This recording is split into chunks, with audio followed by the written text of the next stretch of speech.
It is a mental process consists of using various methods in an orderly manner for finding solutions to problems. The problem-solving techniques are used in many disciplines and science is also one among them. Apart from knowing of facts, the subject is expected to develop science process skills where children observe, measure, classify, process information, interpret, think on solving problems, formulate conclusions. A problem-solving approach, as the name suggests, is an approach where children learn by working on problems. The students learn new knowledge by getting exposure to face the problems to be solved. This approach prepares them to observe, understand facts, analyze and interpret, find solutions and perform applications. Hence, such an approach leads to a comprehensive understanding of concepts.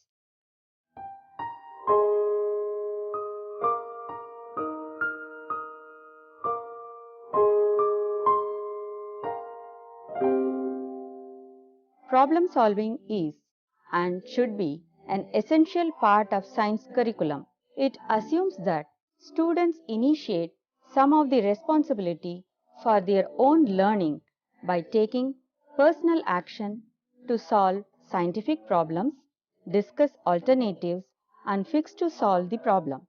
It provides students with opportunities to use their newly acquired knowledge in meaningful, real-life activities and assist them in working at higher levels of thinking.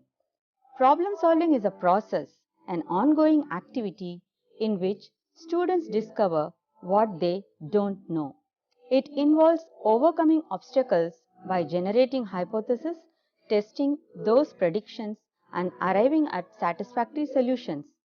The effectiveness of problem-solving methods in science learning and process skills is well discussed in several researches. Elvan et al. Studied that both problem-solving and traditional teaching methods have positive effect on students' achievement. But the study results reveal that problem-solving method is more effective than traditional teaching methods and improve the scientific process skills among students. According to the research done by Ebel and Pisney during 1992, the problem-solving approach in classes resulted in increased use of brainstorming, an increase in time allotted to defining, sharing, and presenting the problem, as well as more student-selected research questions and student-designed investigations. Children with visual impairment, like any other sighted child, must learn to think for themselves, to problem solve, and to think logically. But, unfortunately, they lack opportunities for incidental learning that occur for their sighted peers almost constantly. Without such opportunities, associating words with elements of the environment is difficult. Thus, it is important that such associations be supplemented with input from other senses and through alternative activities. The limited nature of visual associations for students with visual impairments has classroom implications. Problem solving is the necessary skill that the visually impaired student must learn. Alternative ways of handling a situation are to be taught rather than automatically giving them the solution. Students should be encouraged to think of the alternatives and reinforcements as well as timely feedback should be provided.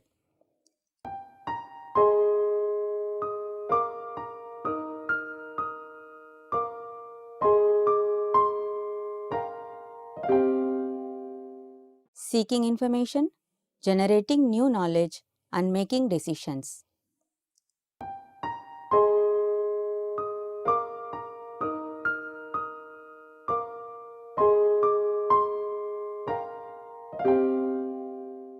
By keeping in mind these steps, students can easily solve problems in science classroom.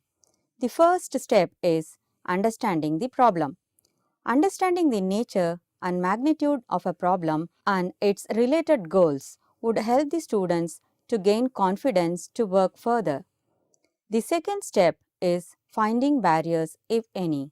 Students need to be aware of any barriers or constraints that may be preventing them from achieving their goal.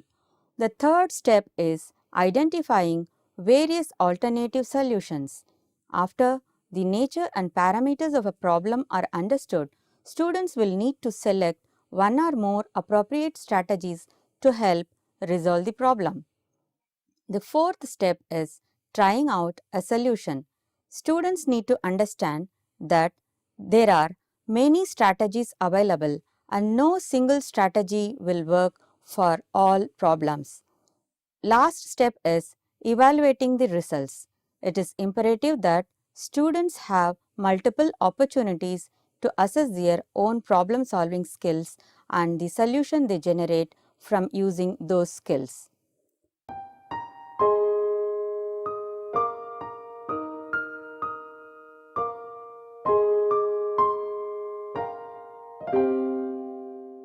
Creating visual images. Many problem solvers find it useful to create mind pictures of a problem and its potential solutions prior to working on the problem. Mental imaging allows the problem solvers to map out many dimensions of a problem and see it clearly. The next is guesstimate. Give students opportunities to engage in some trial and error approaches to problem solving. It should be understood, however, that this is not a singular approach to problem solving, but rather an attempt to gather some preliminary data. Creating a table. A table is an orderly arrangement of data. When students have opportunities to design and create tables of information, they begin to understand that they can group and organize most data relative to a problem.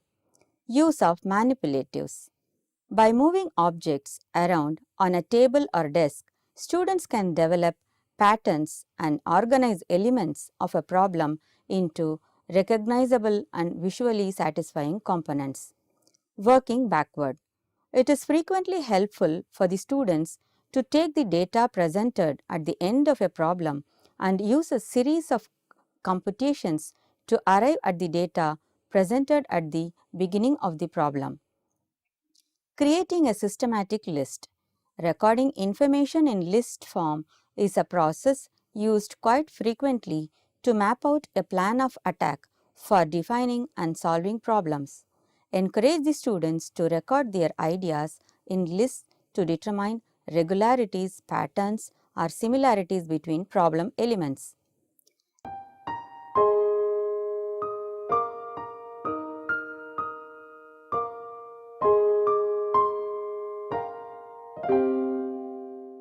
Learning by doing means learning from experiences resulting directly from one's own actions. It is in contrast with learning from others' performances, listening or reading to others' instructions or descriptions. Though watching, reading and listening refer to actions, they are not the kinds of doing referred to as learning by doing, since they yield direct experience with demonstrations or descriptions of actions rather than with actions the learner actually performs. Now, we shall see the more important 4 steps of learning by doing as given by chemists. The first step is planning, prospective or prior to action and forward looking. Recognize that all social actions is to some degree unpredictable and therefore somewhat risky. Planning is flexible enough to adapt to unforeseen effects and previously unrecognized constraints.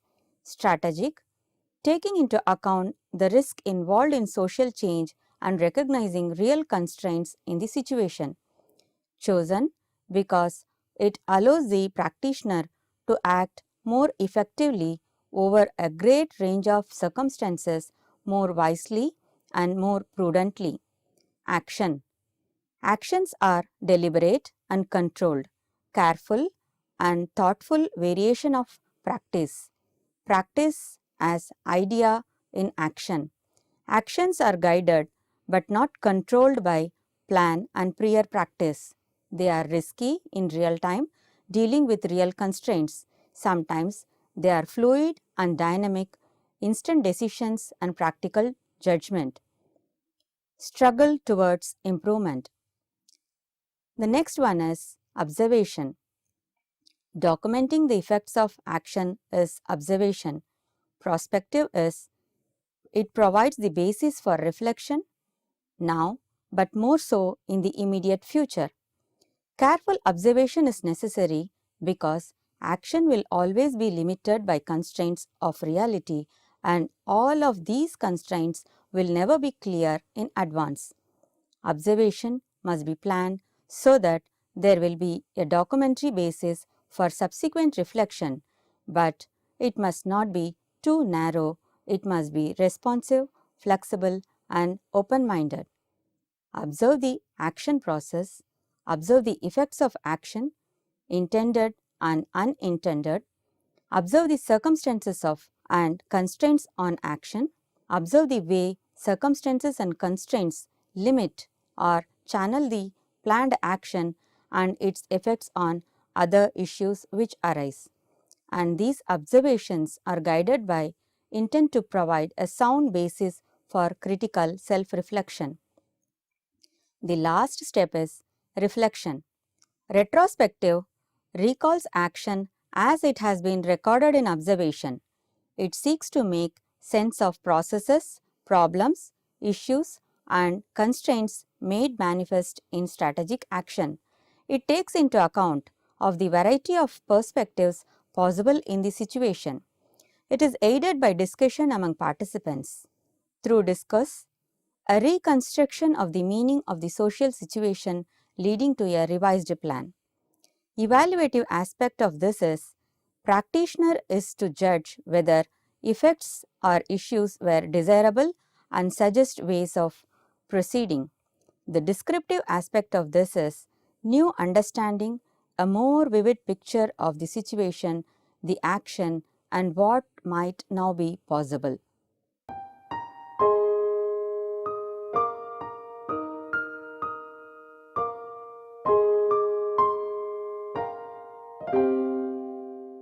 Students, when they physically experience scientific concepts, understand them more deeply and secure good scores in examinations. Most of the students with disabilities benefit from learning science through an activities-oriented approach that reduces the reliance on textbooks, lectures, knowledge of vocabulary, and pencil and paper tests. This kind of approach seeks to promote learning by providing students with experiences that allow them to discover and experiment with science. Through discovery and inquiry, teachers involve students in creating and expanding their knowledge and understanding about the content area being studied. When employing an activities-oriented approach, teachers offer students a variety of active educational experiences structured according to a learning cycle. This cycle consists of an instructional sequence that includes engagement, exploration, development, and extension. The learning cycle begins with the engagement phase, whereby teachers use real-life activities, problems, and questions to motivate students to learn about the topic and to assess their prior knowledge. Students explore the content and phenomena by manipulating the materials and start to address the presented questions. For example, as part of a unit on simple machines, teachers can ask students to identify simple machines that they use and ask students to take apart broken household appliances. During the exploration phase, students formulate new ideas and questions to be developed in the subsequent phases. For example, teachers can have students explore how the household appliances work, identify their components, and formulate hypotheses about how to fix them. In the development phase, students add to their understanding by gathering more information and making conclusions about the concepts, phenomena, and questions previously generated. For example, students can use the internet to learn more about the appliances and to draw conclusions about how they work. In the final stage, extension, students extend their learning by applying it to new and different situations as well as to their own experiences. For example, students can hypothesize about how other machines and household appliances that they use work. Educators help students move through the learning cycle by asking them to think about questions, helping them find solutions, providing additional activities that further students' learning, and aiding them in summarizing and evaluating their learning. Research shows that the interest of students with visual impairment in science tends to wane as they move through upper elementary into middle school and high school. The reason may be due to accessibility issues. However, provision of opportunities to participate in learning by doing would increase both the interest and performance of students with visual impairment. The benefits of learning by doing approach are numerous.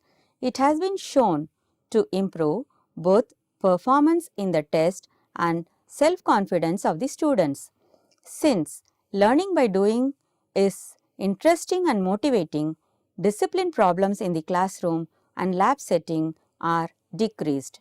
Lack of or limited visual cues such as a schedule written on the chalkboard or seeing the clock can challenge these students from following classroom procedures or anticipating upcoming events. Opportunities should be given to the students to become acquainted with their classmates, as students with visual impairment may have difficulties to associate names and faces through incidental classroom experiences. It becomes the responsibility of the teachers to design appropriate experiences to help build relationships among all students in a class. Students have to be informed about the physical orientation of the classroom routines as well as other events that take place during the day. This must happen as soon as possible once the student is assigned to the classroom. Interaction with a model will not provide the same experience as interaction with a real object, especially when the visually impaired students have not had direct contact and interaction with the real object. For example, playing with a plastic plant has no meaning to the student who has not touched, smelled, and explored with the real plant. Students with visual impairment have to be engaged directly with all aspects of the science learning process. Involvement in these repeated activities will enhance independence and minimize their reliance on others. It is essential to assure that the students take part in all the aspects right from the beginning till the end of the process, when the process includes various steps. If the student only completes one or a few of the steps, they may be unaware of the remaining other steps that someone else completed. The students with visual impairment have to be allowed to move through the activity independently so they do not become dependent on others moving them through the motions. The teachers have to evolve strategies to help the students with visual impairment who cannot participate independently. They should be assisted throughout the activity by allowing them to complete the steps that they can do independently. Later, the assistance could be gradually faded until they can become independent. Students, particularly those who are totally blind, will need to be gently moved through the activity to make them understand what is expected. This is the best when the facilitator is behind the student so that the facilitator's body is oriented the same way as the student's body. Such repeated opportunities and natural experiences would assist the students to make associations. Responsibility and independence in doing the science activities help to unveil the potential of the visually impaired students. Students often perform in laboratories, solving problems and conducting experiments through learning by doing approach. This kind of learning experience could be maximized by showcasing and demonstrating essential aspects of problems and experiments. This could be done by allowing students with visual impairment team up with the sighted peers to work on a task, check their progress, and to maintain lab records.